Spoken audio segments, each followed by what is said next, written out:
You are listening to a Sustainable World Radio podcast. Sustainable World Radio brings you in-depth interviews, news, and commentary about exciting, creative, and innovative ways of living. Produced in Santa Barbara, California, Sustainable World focuses on positive solutions to environmental challenges, solutions that adhere to the permaculture ethics, earth care, people care, fair share. Are you interested in learning more about permaculture projects around the globe, how to plant a food forest, restorative design, or ethnobotany? Then stay tuned to Sustainable World Radio. I'm Jill Cloutier.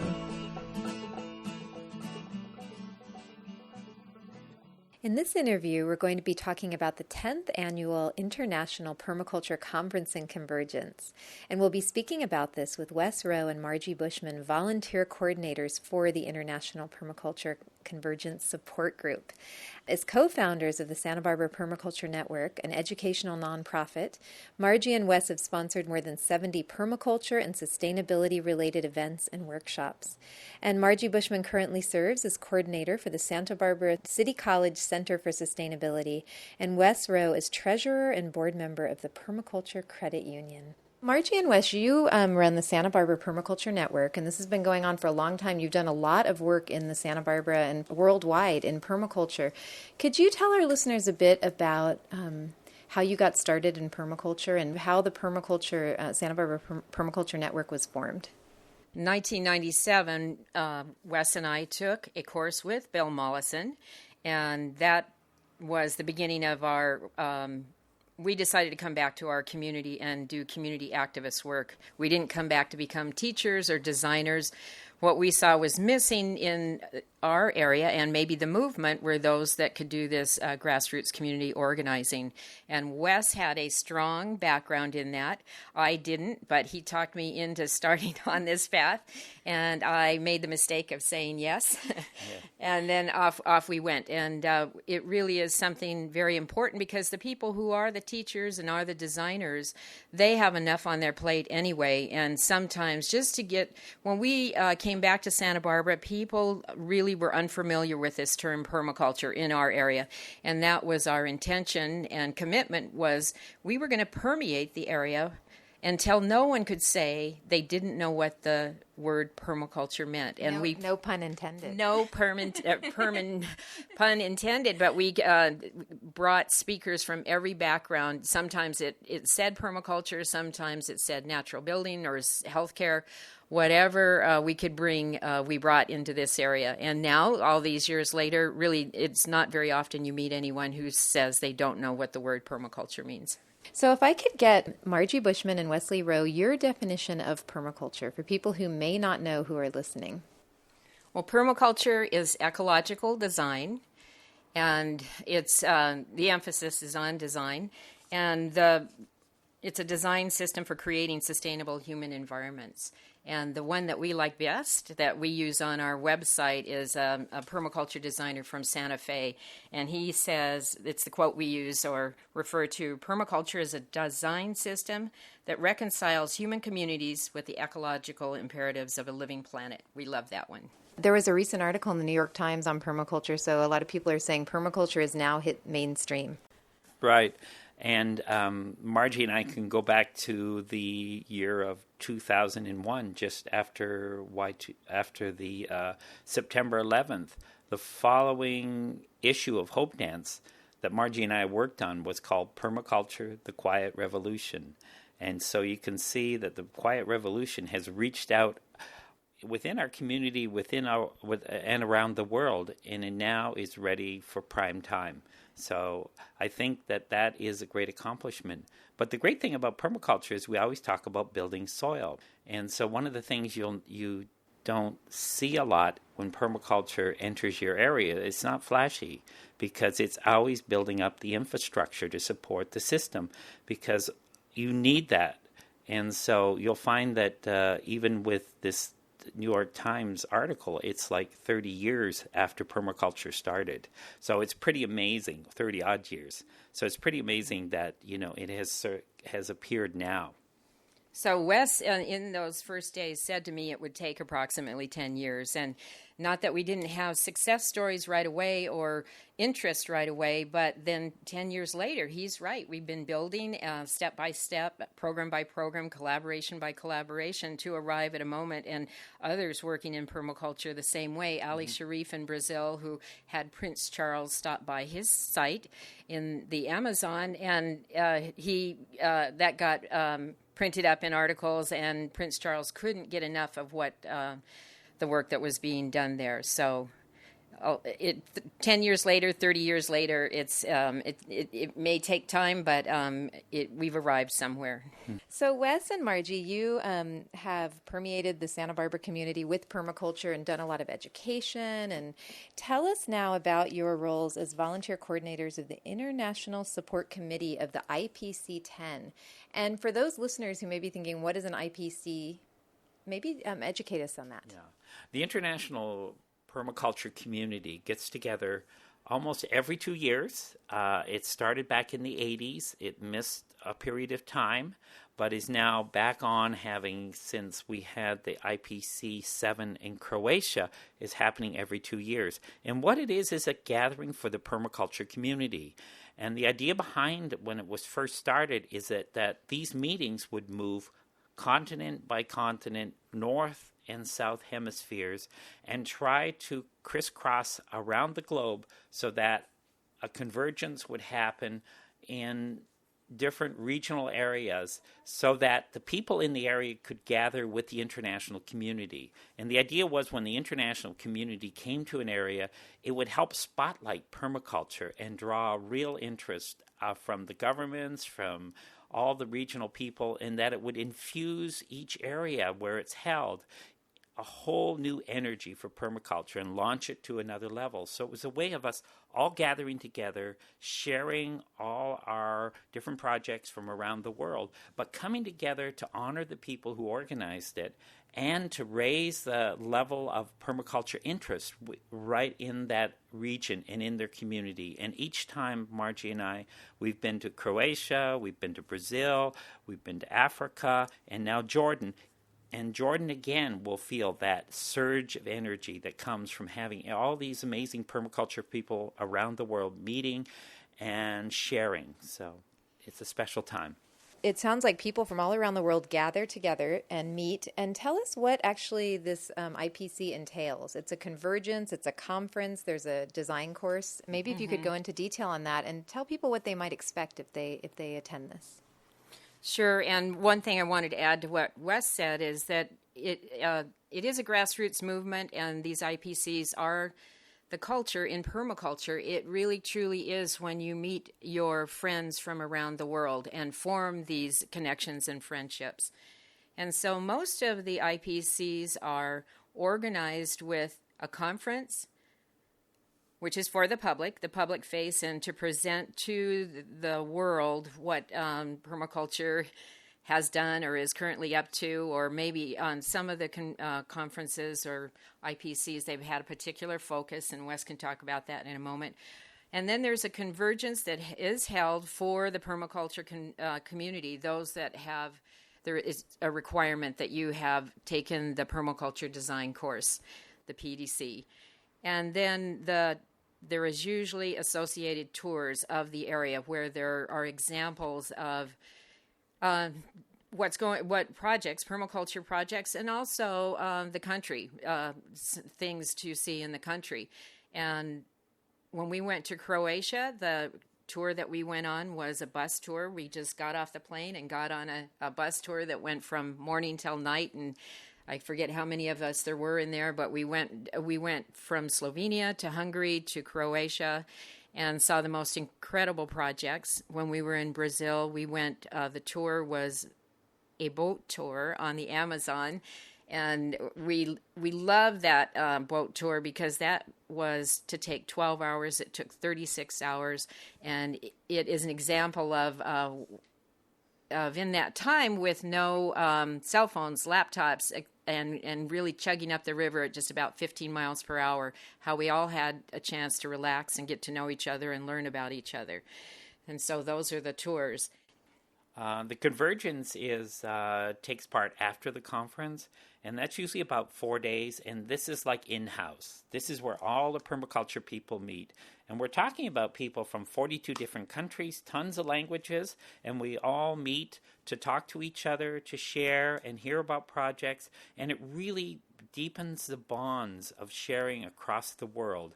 And we find out many, many times when we come to these convergences, it also joins people that sometimes were in their region but never have met each other. So sometimes it is people rediscover that there's permaculture in other countries close by. So it is a way of incredibly bringing people together to share their different projects and also get together and get to know each other. We were talking earlier about how each IPC has a theme, and if you could tell our listeners what these themes have been and what the theme for the Jordan IPC10 is. Yeah. What happens is once the conveners are chosen, then it's up to the conveners to decide on what kind of theme will work for their region. And so Margie and I were first at the IPC7 in Croatia, and a theme, I think, for that was there hadn't been a conference for 9 years, a convergence for 9 years, so it was getting together again. And then in 2007, in IPC8 in Brazil, it was green economics, and that was amazing. Ali Sharif put on an incredible program that happened in Sao Paulo in this incredible park and convention center, and went on for 4 days. It was the first first conference that lasted that long, and had bankers and financial people, and brought in all the interconnections of permaculture and money. And then IPC9 in 2009 in Africa was called Plan Africa, Food and Empowerment.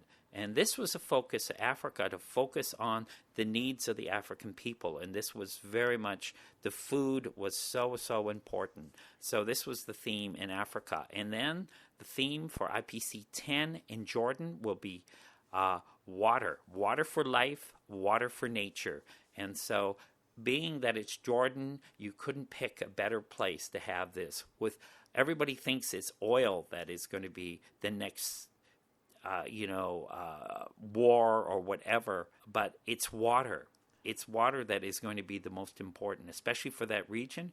And we need to understand how to use those resources much better, how to share them, but not abuse them. And that's what the theme in Jordan is about, is like, let's make sure that we understand water so that we don't end up fighting for it. We end up sharing it with nature too. And I was reading on the IPC site that this theme of Plan Jordan, Water for Life, Water for Nature, fits in with the UN that just declared decades for deserts and the fight against desertification. Yeah, that is so important. And Jordan is already in water crises. They just have the Jordan River, and it's down to a trickle and is polluted, and so it really is where we can go and learn. Also, coming from Southern California, we've always felt that it's important to have our convergences here, our local regional convergences, because we also, that water and being in the dry lands is an issue for us as well. So there's lots to learn and lots to share. So I believe that there's also a permaculture design course that takes place before the convergence and conference. Can you talk a bit about that? Yeah, it's what the idea behind having the permaculture design course before the conference and convergence is that people from around the world who don't have their PDC, as we call it, and want to attend the convergence after, that's a requirement. So this is a place they can take it, but it's also, the PDC was designed so that it would be taught by regional teachers and international teachers, and so that it would blend the teaching together. It also pushes the standard of permaculture. It makes sure that the 72-hour course is taught and that everybody in the region understands that that is the kind of requirement for keeping permaculture strong, that everyone goes through that. And so this time it has a great group of international teachers. There's going to be Brad Lancaster and our Warren Brush from our region, Jeff Lawton, and Bill Mollison's going to be in there, and Nadia, and I think more Nadia Lawton, and more Jordan teachers, and I haven't got their names right now, will be teaching part of that. So the whole idea is to have an international teaching group teaching people from all around the world. So usually in that course, there's going to be probably people from about 10 or 15 different countries all taking, plus the people in the region. So this allows even people within the Jordan region to come in and take a permaculture course with international teachers. So it's a special offering, and it's going to be in Amman. As veterans of 4 IPC, this will be your 4th IPC that you've attended. Could you share with our listeners a story from one of what you've taken from this? What have you gained from attending these conferences and convergences? I think this chance to meet many people from many other cultures, and we still feel that travel is the best teacher, and as we go to more, I feel more strongly about that as Americans we are very insular, and to actually go to these countries and visit and see what's an actual reality there rather than just reading about it, and then meeting the people who can teach us that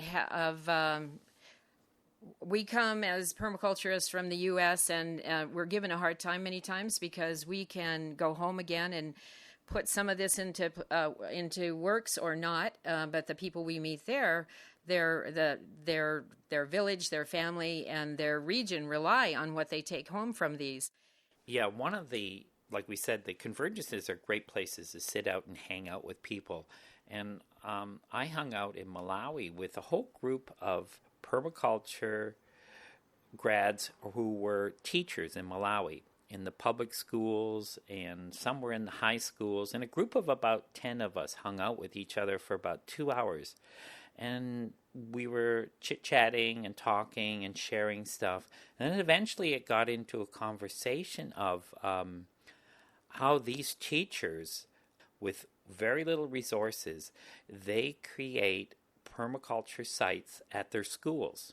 And they were telling me this is quite a process because this permaculture site won't happen until the teachers and the parents come together.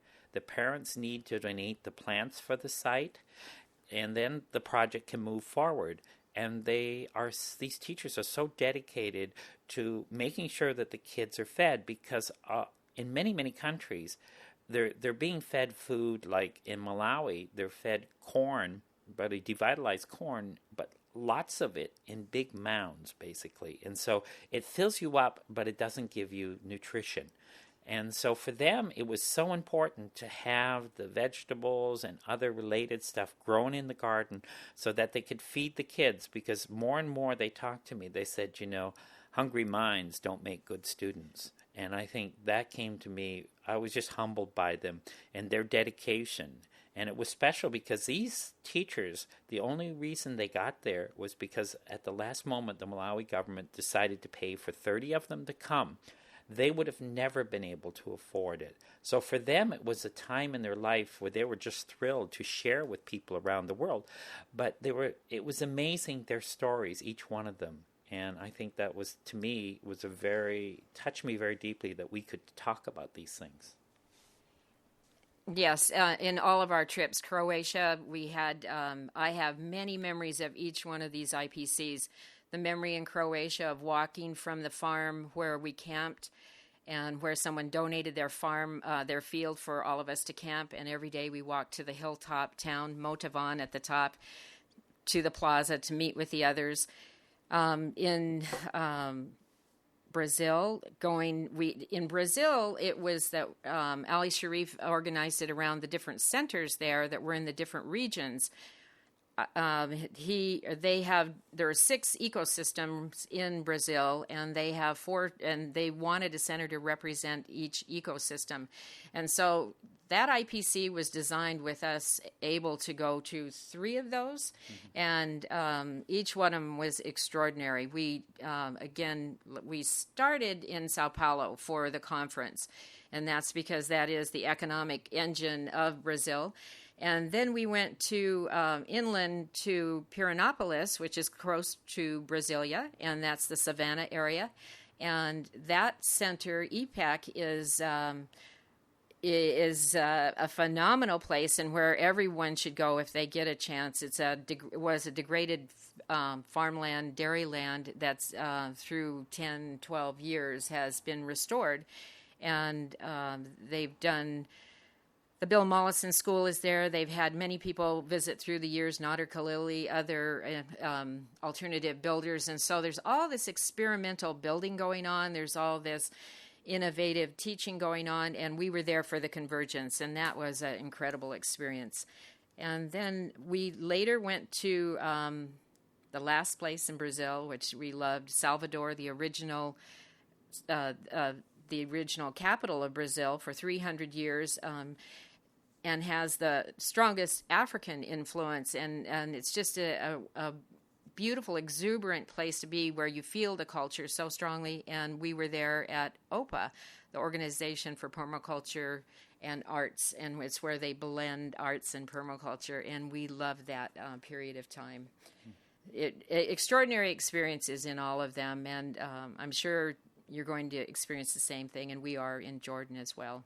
And one question, too, I had, Wes, you were talking about, and Margie, you too, of sharing worldwide. You're getting to share with people from all around the world. And that brings me to this really exciting announcement that I read online, that this IPC10 will be streamed live so people can tune in. Can you talk a bit about that?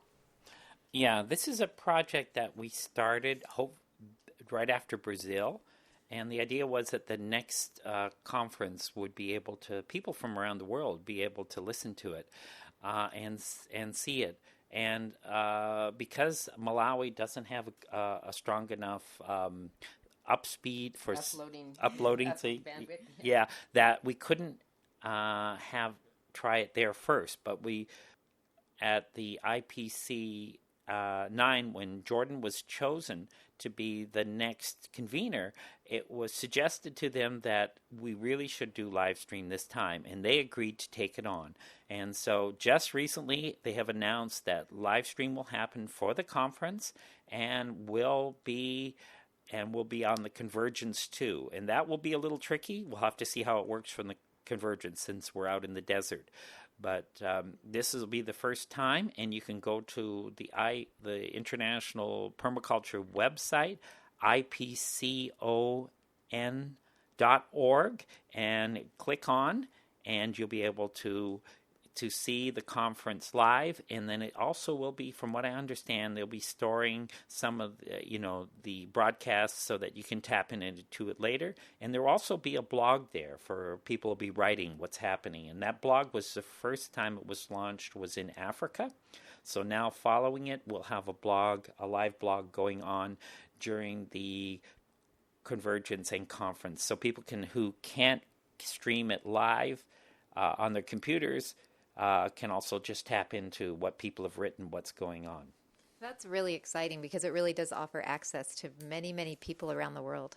Ultimately, that was what we had as a goal, was to make these IPCs available to anyone in the world that just had access to a laptop. So we're all thinking about our eco footprint and traveling, and so some people live in places that they would never be able to attend these conferences. So we really did, as the support committee, have this as one of our goals. And we really want to express some gratitude to Jordan, those organizing in Jordan, for pushing ahead when we put that as sort of something to attain for this one, and really for everyone that happens after this. We hope that this is going to be the model, and that these IPCs will be available to everyone, whether you're in a village or you're in a city far away, that anyone can have access to what's going on at these IPCs. It's exciting. And one thing I noticed on the website as well was that there are sponsorships available. And if you could talk a bit about that, and it said helping those who want to help. And then they would have someone's name and then a nice bio about that person. They answered questions. And that was so inspiring to read about all these amazing people around the world doing great work.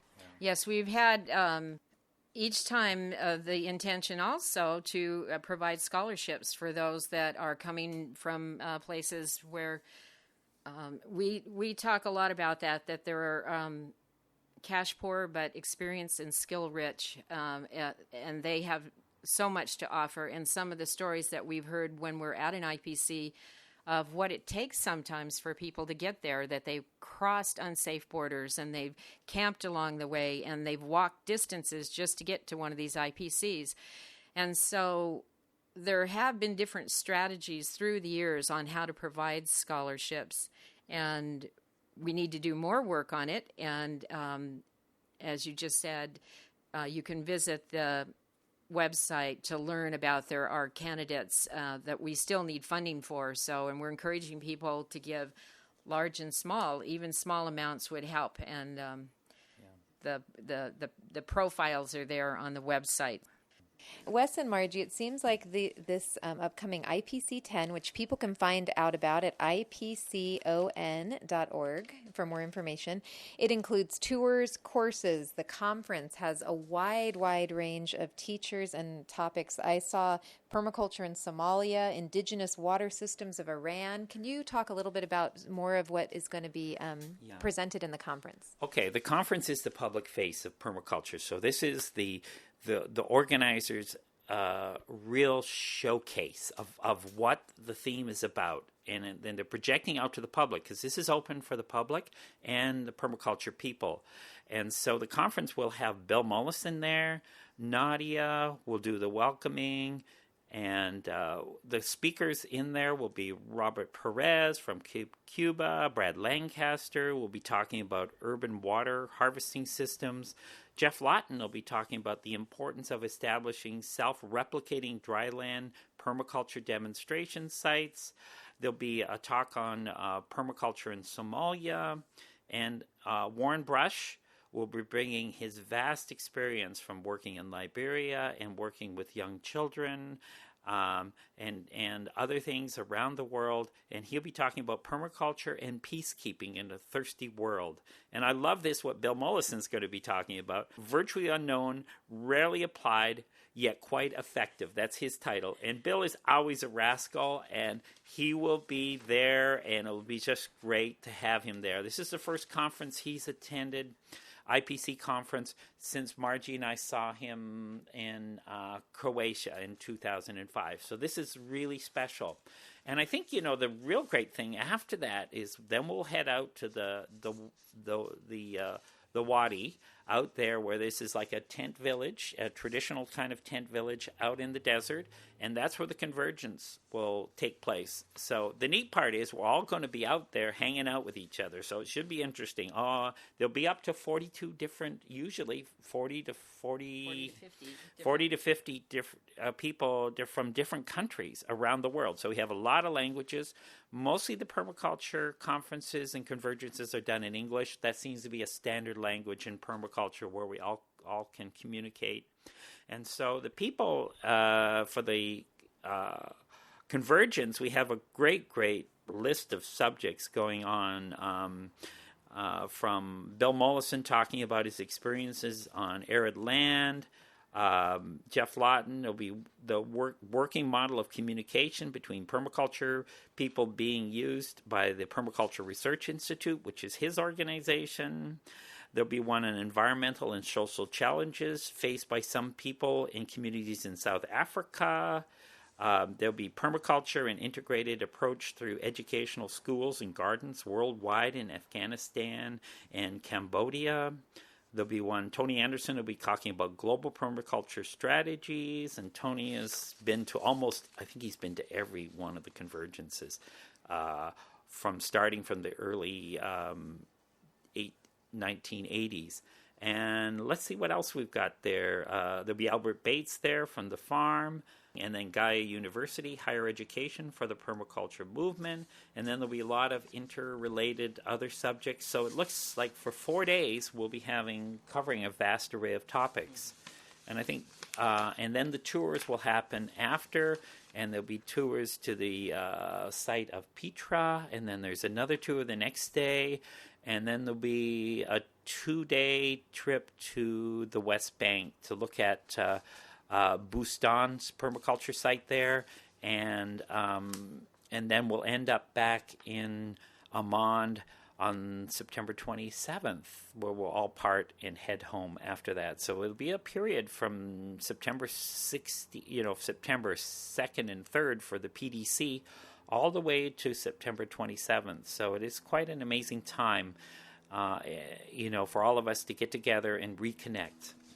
And so again, it's IPCon.org, and the tours look wonderful as well. And so if someone wanted to go to this after hearing this interview, what are the steps that they need to take? Okay, you need to go to the website, sign up for the conference, and pay for it. So you can find it on the website. You need a permaculture design course to go to the Convergence part of it, but the conference is open to everybody. And I think, the tours are too, but I'm not sure with that. So you could actually come and do the conference and some of the tours if you didn't have a permaculture design course. And the best thing you can do is come, if you don't have a permaculture design course, is come and take the permaculture design course starting early September, and then you can attend all these things and be part of it. It is really so amazing going to this. Every time Margie and I go to it, we come back and Jill interviews us on her radio show, and we talk about the amazing adventures and the connections. And the beauty for us is that this will then bring people to Santa Barbara, and we also, people we meet, we eventually bring them here. So we share the world here and the outer world. So it makes us a bigger world by going to these events and then more connected. So it is. I always look forward to it, and it's when I do my main traveling. Every 2 years, I kind of plan to go. And then the rest of the time, I'm mostly local doing my work here. And so, of course, we want to encourage people one more time to maybe donate to the scholarships, because that is an easy way. This grassroots movement, permaculture, that we all appreciate so much, that's a way that you can support that. If you're not able to go, maybe you can support someone else. And we feel really this thing of going to the Middle East, where I've never been to, and where it's perceived as this place of conflict. And here we are coming with permaculture with all of its positive solutions. And if maybe this, what permaculture offers, peace through abundance, peace through local food producing strategies, peace through permaculture and its whole systems design, maybe that's what we can offer. And we are very excited to be going to the Middle East. Yeah, and politically, it's really a good time for permaculturists to go to the Middle East, I would think, because it's such a time of change. Mm-hmm. Yes, that the Arab Spring, and to be there at this time, it has so much potential. Yeah. Green shoots, new green shoots from the desert, and water to feed them. So again, if people want to know more about the conference and to watch the conference. Well, to watch the conference, and because the Convergence will be an experiment, we're hoping to have that online too. You will go to the website www.ipcon.org, and if you can't live stream, you can click onto the blog and follow the reports that people are going to post up there during the conference and Convergence. So we're trying to make it as live as possible to get as much as the permaculture community connected. This is a movement that is grassroots, but is amazingly connected around the world, and we need so much to meet with each other every 2 years to share face to face, to learn so much. It's like osmosis. You go there and you walk away with a wealth of knowledge that you don't really know you've got until you come home. So, as Margie and I both say, it is a place where you'll get to understand more about the world than you could traveling and doing your own vacation. Because this is, you're learning stuff through sharing with people and sharing their adventures and sharing their work, sharing their pain, sharing so many experiences that happen. And as one big community, it's a time that we get together to heal any kind of rifts that have happened in the community. It's a time for us to talk to each other and time to get renewed again. So like in most human adventures, we need that time to meet face to face. Online won't quite do it. And if someone wanted to learn more about Santa Barbara Permaculture Network, how could they find you? You can go to our website at www.sbpermaculture.org. When you're streaming online, watching the Convergence, Margie and I'll wave to you.